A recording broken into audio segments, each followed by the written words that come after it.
Magandang araw sa inyong lahat. Welcome to my YouTube channel, Trending Pinas TV. Ngayon, bigyan natin ng reaksyon ang prediction Jovi Vargas ngayong taon, positive at negative. Dito natin malaman at isa na dito ang prediction sa ating bansang Pilipinas, lalo na sa administrasyon. Ngayon sa pamumuno ni BBM, kung ano ba talaga ang kahihinatnan sa hindi pa rin malutas suliranin sa korupsyon na ibinato sa kanila. In general na po ito mga best, ano ang mangyayari sa bansa natin?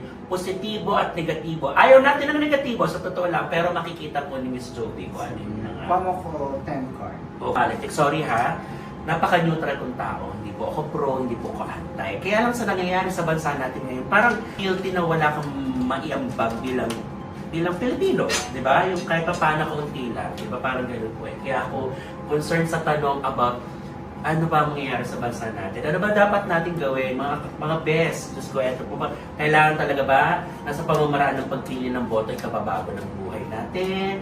Or talagang, yun lang yung gano'n, tumili tayo ng tamang leader. Magulo yung sistema itong 2026 ang may mga problema pa rin naman. Kasi nasa double ano tayo ngayon. Kukunin ko yung energy ng fire force. Mga disaster pa rin, hindi mawawala. Yung paulit-ulit ko sinasabi, yung lindol na yan, yung baha na yan, kahit nga pagputok ng vulkan, ano pa naman disaster. Lahat ng ano yan, magiging normal na yan sa kubuan ng mga susunod pang taon, kahit itong taon na ito. Medyo nga lang, ito yung taon na kailangan natin maging handa, maging yung preparation. Mas maging handa. Sinabi ko sa vlog ko, kahit sa isang guest ko, na ang taon na ito is spirituality or spiritual year. Why?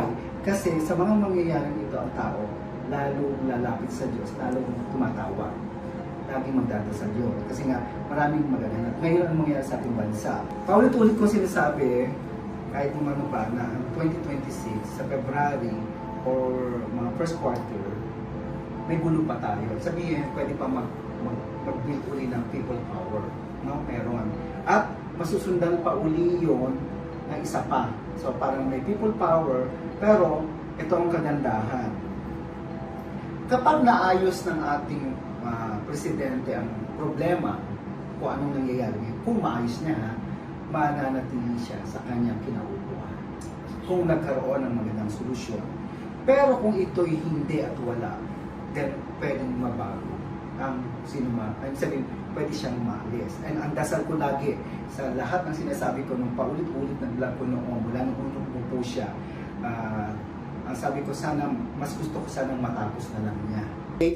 Sa taong ito medyo may gulo, no? Tapos may mga trahedya tayo. Ang kinakatakot ko, may tubig pa rin ako nakitang baha. Sa gobyerno, medyo, ang tabayanan yun, no? Hindi ko naman sinasabing sana wag mangyari. Meron po dita, ako nararamdaman, or gulo ng konti, pero sana hindi mangyari, maaring mga usapin na abang po dita. And I hope hindi mangyari, no? Magkamali nawa ako, kasi mas gusto ko na lang ang isang peaceful na pamamaraan ng ating ingay sa daan, yung people power pero sa katahimikang pamamaraan, sa peaceful way, no? And then may mga sunog, pero maswerte ang social media, magpapatuloy yung angat ng social media. So, Katulad ng mga content creator. Yeah, content creator. Ay, best na mag-vlog na tayong lahat. Ito yung way ng parang part ng sideline para kumita. Kung ako sa inyo, yung mga may talent, gamitin nyo na po. Pakinabangan nyo na ang cellphone ninyo, pakinabangan nyo na yung talent ninyo. Kasi walang masama dun sa yung sideline. Opo. Diba? Kaya mo, diba, kumikita ka dyan, Yes, diba? Kasi kahit pa paano, may trabaho ka pa rin. Opo. Combine nyo yun kung kaya ng katawan. Yung negosyo, nandun pa rin yung food. Okay pa rin yung food. Real estate, sana bumangon, pero mahina pa rin. Ang daming medyo bagsak ang real estate. Oo. Kumbaga parang sana ang tao. Pero ang ito nakakapagtaka. Ang taon na ito, parang paano tayo sa lab. Ang dami ko nakikitang building na mga itatayo. So parang Project po ba ito? Mga project na kung saan may nagawa ang gobyerno. Ha? Saka yung mga pabahay, saka yung mga building, parang mas dumadami ang building. Tapos, saka ang tao masipag sa taon na ito. Ang maganda sa 2026, individual kayang umangat. Yun ang maganda doon. Oo. Kaya nga sabi ko, yung pagiging social, kahit gaano kadami, well, kung swerte mo talaga na Social yung media. social media mo, ganyan. subukan nyo lang lahat na pamamaraan. Basta social media po. Maganda Oo. ngayon. Taon na to. No? Tapos beauty, yan pa rin. And saka ito yung taon ng maraming kaso ang dami kong nakitang dahil sa mga trahedya, baka patay. Yung hiwalayan, medyo magiging issue rin kasi laging maiinit ang ulo ng tao. At gera, medyo nag-aano sa gera. May mga bansang magkakaroon ng alitan. Ang dasal ko sana, salitang gera lang pero sana hindi matuloy. May dalawang kilalang presidente o kilalang tao ang pwedeng mamatay sa taon ng 2026. Na naging po? Na naging presidente? Pwedeng kilala o isang sa ibang bansa. Sa ibang bansa. Kumbaga kilalang personalidad na pagiging presidente doon sa bansang yun. Medyo dalawa ang mawawala. Na kung saan. Saka ito yung taon na ngayon lang tayo nakakita ng ganong klaseng trahedya na ikabibigyan ng tao. May isang kakaiba sa mundo na parang ang lahat ng tao parang masyasyak na ngayon lang meron niya. Oh my God. Kaya kailangan yung magdasal at magdasal. Kasi lahat nakukuha sa dasal.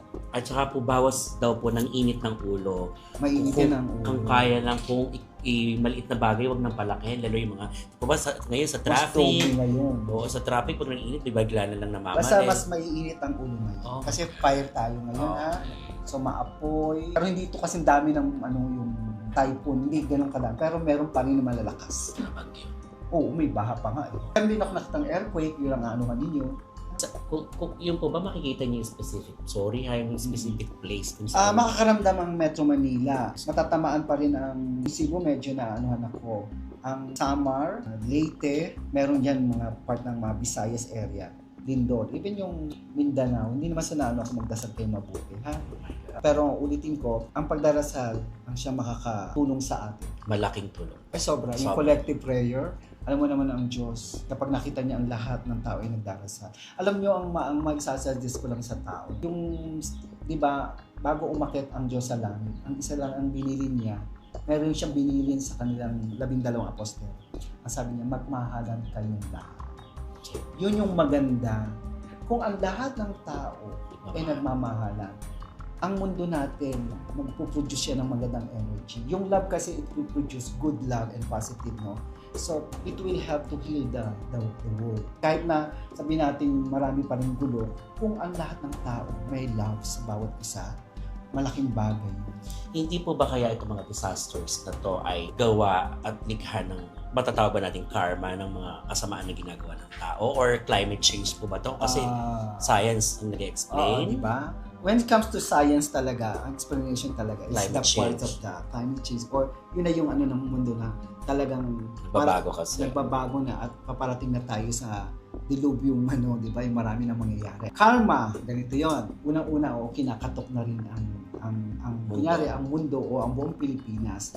Bakit nagkakaganito ang Pilipinas? Gusto ng Diyos katokin ang mga taong yon.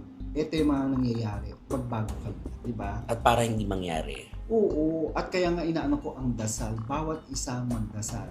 Maaari nga lang bawat isang pamilya, every day, every night. Sino mag-lead sa bawat isang pamilya, ha?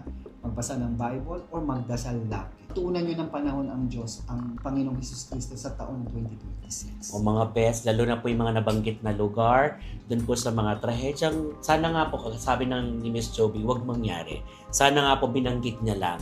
Sana nga po talagang wag matuloy at wala pong may gusto mangyari yun. Ano pa po bang mga dapat ingatan or dapat ipagpasalamat natin ng magandang Kasi mangyari? sa bawat naman sa part ko na may kanya bawat isang tao mayroong talagang dapat ingatan. Pero ang iingatan lang talaga natin, sa akin, maging ready lang sa lahat ng anumang uri ng disaster. Yung preparation lang. Kasi sa bawat isa, pwede ko ingat ka sa kotse, ingat ka sa ingat ka sa apoy, ingat ka sa patari, ingat ka sa baril. Hindi naman pwedeng sabihin ko dito, mag-iingat kayo sa baril. Ang dami, ilang milyon yan. At talaga namang mag-ingat sa baril, di ba? Wala namang dapat na hindi mag-ingat sa Ang baril. ingatan ninyo lang, ang taon na ito, medyo puno-puno ng scammer, ang taon ng 2020s. Huwag basta-basta maniniwala. Yun, scammer. At ito rin yung taon na sobrang dami ng tanan, hindi mangyari yung mga magnanakaw, yung mga akyat bahay. Oh my God. Yung mga papasok din itong taon na ito yung mga problema sa bata. Hindi ko alam kung kidnap ba yun o rape my ba yun. God. Biging issue yan ng Oh my taon God. ng 2026. Sana huwag no? mangyari. Basta ingatan, iba ang Ingatan. taon. Kaya sabi ko, dasal, huwag mangyari. Base naman sa trabaho ninyo, Sa aming mga ayan, tuloy-tuloy pa rin, masaya, basta mag-ipon kayong mabuti. Nga pala may nakikita ko isang komedyante na nasa stand-up comedian siya. Pwede may pangalan na siya dati or baka para merong mawawala na kakilala niyo or dati siguro basta may mawawala. oh my God. Yun yung sa baraha mo, ha? So, ingat. Oo. Oh my God, mga best. Yung isa, aksidente ang nakikita ko. Yung isa, sakit talaga. Oh my God. Yun naman yung kalulungkot ng pwedeng industriya Ng ninyo. comedy. Ng comedy or ng showbiz. Pasikat man o hindi. Oo. Sa showbiz po, talagang literal na mga sikat at mga ano po. May mga love sino- team na aangat. Aangat. Yung mga dating love team, mag-iiba ang mga Partner nila. Which is magiging mabubuhay ulit ang pangalan. Merong magbabalik na live team pero dahil lang sa pelikula. Okay. Kunyari si Kathleen saka si Daniel. Daniel.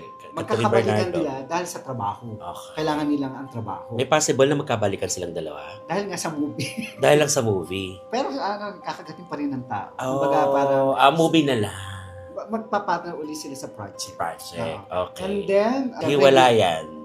medyo Marami-rami. sa general na buhay marami. No, sa showbiz, may mga ilan-ilan na mga sikat na artista, 4 na sikat na maaaring mahiwalay sa relationship. And then merong mga mamamatay na na hindi ko alam na medyo lalaki dahil sa aksidente. Tapos yung isa naman, scandal na pumasok. And then ang maganda sa showbiz, nabubuhay uli ang yung mga singer, yung mga old song, parang OPM revival, songs, mga babalik yun.